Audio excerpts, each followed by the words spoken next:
Nama saya Muhammad Nabi. Dengan tema Indonesia dalam Panggung Dunia. Kali ini kami akan membahas tentang Indonesia dalam panggung dunia. Yang pertama adalah landasan politik luar negeri Indonesia. Indonesia menjadikan politik luar negeri bebas aktif bertumpu pada ideologi Pancasila dan landasan konstitusional Undang-Undang Dasar 1945 yang merupakan dasar hukum tertinggi negara Indonesia. Pancasila sebagai landasan ideologi Indonesia yang mencerminkan nilai-nilai yang terkandung dalam Pancasila sebagai pedoman Indonesia dalam memperjuangkan kepentingan nasional dan hubungan internasional. Lalu, apa yang dimaksud dengan politik luar negeri bebas aktif? Bebas artinya negara Indonesia tidak memihak salah satu blok kekuatan yang ada di dunia. Aktif artinya negara Indonesia selalu aktif dalam menciptakan perdamaian dunia. Negara Indonesia bebas aktif dalam menyelesaikan permasalahan-permasalahan internasional berdasarkan politik luar negeri bebas aktif. Negara Indonesia berhak menentukan arah, sikap, dan keinginannya sebagai negara yang merdeka dan berdaulat.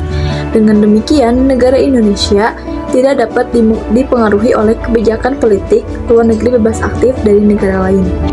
Lalu apa kaitan antara pelaksanaan politik luar negeri bebas aktif Indonesia dengan ini pembukaan Undang-Undang Dasar 1945 sebagai landasan konstitusional? Artinya, landasan tersebut sangat penting bagi pelaksanaan politik luar negeri Indonesia dalam menunjukkan tercapaiannya tujuan nasional bangsa Indonesia. Jadi kaitannya yaitu Indonesia melaksanakan ketertiban dunia berdasarkan kemerdekaan, perdamaian abadi, dan keadilan sosial, serta bebas menunjukkan nasib bangsanya sendiri, serta aktif dalam misi perdamaian dunia. Setelah itu, apa dasar pemikiran lahirnya kebijakan politik luar negeri bebas aktif Indonesia? Muhammad Hatta menyebutnya sebagai salah satu faktor yang membentuk politik luar negeri Indonesia, yaitu kelima sila yang termuat dalam Pancasila, berisi pedoman dasar bagi pelaksanaan kehidupan berbangsa dan bernegara yang ideal dan mencakup seluruh sendi kehidupan manusia. Hatta lebih lanjut mengatakan bahwa Pancasila merupakan salah satu faktor objektif yang berpengaruh atas politik luar negeri Indonesia. Lalu selanjutnya perbandingan dalam hal penerapan kebijakan politik luar negeri bebas aktif di Indonesia. Yang pertama adalah pada masa demokrasi parlementer, pemerintahan Indonesia yang memperkuat eksistensi NKRI di kancah internasional melalui kebijakan-kebijakan politik luar negeri, yaitu berusaha menghapus penjajahan di atas dunia sesuai dengan pembukaan Undang-Undang Dasar Negara 1945 pada alinea pertama, lalu mendapat pengakuan kedaulatan dari dunia internasional dan meruntuhkan sistem kolonial secara menyeluruh dan menciptakan perdamaian dunia. Lalu, pada masa demokrasi terpimpin, kebijakan yang dilakukan antara lain pengembalian Irian Barat yang pada awalnya mengupayakan jalan diplomasi melalui tuntutan terhadap Belanda untuk mengembalikan kawasan Irian Barat ke Indonesia. Namun, upaya diplomasi tersebut mengalami kegagalan, sehingga memutuskan untuk melakukan perang dengan Belanda. Politiknya, Flying Horse atau Henny Evers, yaitu gagasan politik yang disampaikan oleh Soekarno pada KTT Non-Blok tahun 1961. Penyampaian gagasan tersebut merupakan realisasi dari pidato Soekarno, yaitu membangun dunia kembali, yang bertujuan untuk melakukan konfrontasi penuh melawan kolonialisme dan imperialisme dan konfrontasi Malaysia dan Indonesia dengan menerapkan politik luar negeri yang konfrontatif. Terkait konflik dengan Malaysia, Soekarno menganggap bahwa pendirian Federal Malaysia oleh Inggris merupakan bentuk imperialisme baru di kawasan Asia Tenggara serta mengganggu ketertiban wilayah Indonesia. Serta untuk melawan neo-imperialisme tersebut, Soekarno memutuskan untuk keluar dari PBB dan melakukan operasi Dwi Kora terhadap Malaysia. Lalu kebijakan pada masa Orde Baru antara lain adalah menormalisasi hubungan antara Indonesia dengan Malaysia. Dan ini berasal dilakukan dengan ditandatanganinya Jakarta Accord pada tanggal 17 bulan 8 tahun 1945. Persetujuan ini dirundingkan oleh Wakil Perdana Menteri atau Menteri Luar Negeri Malaysia, Tun Abdul Rojak, dan muncul utama atau Menteri Luar Negeri Indonesia, Bapak Adam Malik. Lalu, perundingan ini dikenal sebagai Persetujuan Bangkok dan Indonesia kembali menjadi anggota PBB.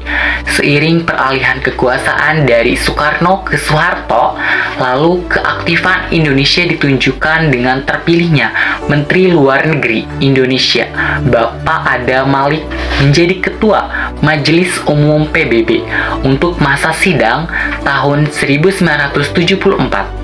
Lalu pemberkasan ASEAN, keaktifan Indonesia dalam hubungan luar negeri juga dibuktikan dengan terbentuknya ASEAN.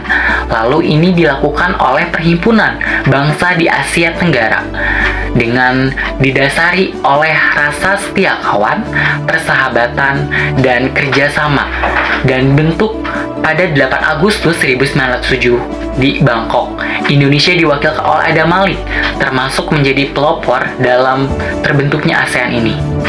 Nah, selanjutnya pada masa pemerintahan Abdurrahman Wahid Hati yang lebih kita kenal dengan Gus Dur, politik luar negeri yang ditetapkan Indonesia adalah diplomasi persatuan.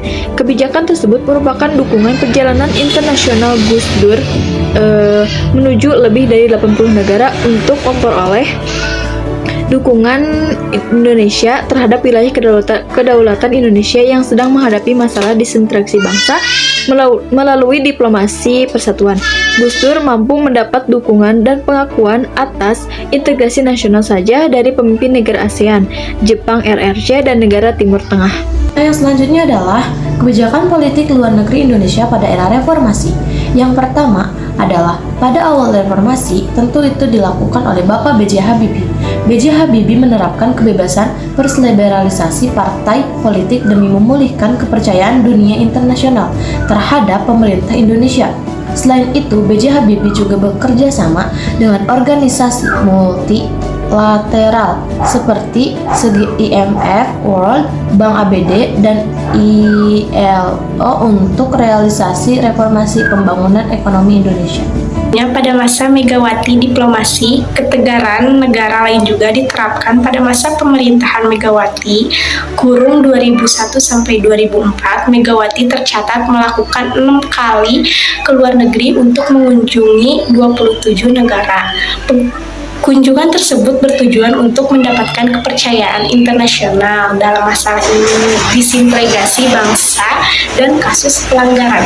Lalu, pada masa demokrasi terpimpin, kebijakan yang dilakukan antara lain pengembalian Irian Barat yang pada awalnya mengupayakan jalan diplomasi melalui tuntutan terhadap Belanda untuk mengembalikan kawasan Irian Barat ke Indonesia. Namun, upaya diplomasi tersebut mengalami kegagalan, sehingga memutuskan untuk melakukan perang dengan Belanda. Politiknya Flying Horse atau Henny Evers, yaitu gagasan politik yang disampaikan oleh Soekarno pada KTT Non-Blok tahun 1961. Penyampaian gagasan tersebut merupakan realisasi dari pidato Soekarno, yaitu membangun dunia kembali, yang bertujuan untuk melakukan konfrontasi penuh melawan kolonialisme dan imperialisme dan konfrontasi Malaysia dan Indonesia dengan menerapkan politik luar negeri yang konfrontatif. Terkait konflik dengan Malaysia, Soekarno menganggap bahwa pendirian Federal Malaysia oleh Inggris merupakan bentuk imperialisme baru di kawasan Asia Tenggara serta mengganggu ketertiban wilayah Indonesia. Serta untuk melawan neo-imperialisme tersebut, Soekarno memutuskan untuk keluar dari PBB dan melakukan operasi Dwi Kora terhadap Malaysia. Oke, sampai di sini saja ya pembahasannya. Mohon maaf bila banyak kesalahan dan terima kasih sudah menonton. Sekian dari kelompok kami.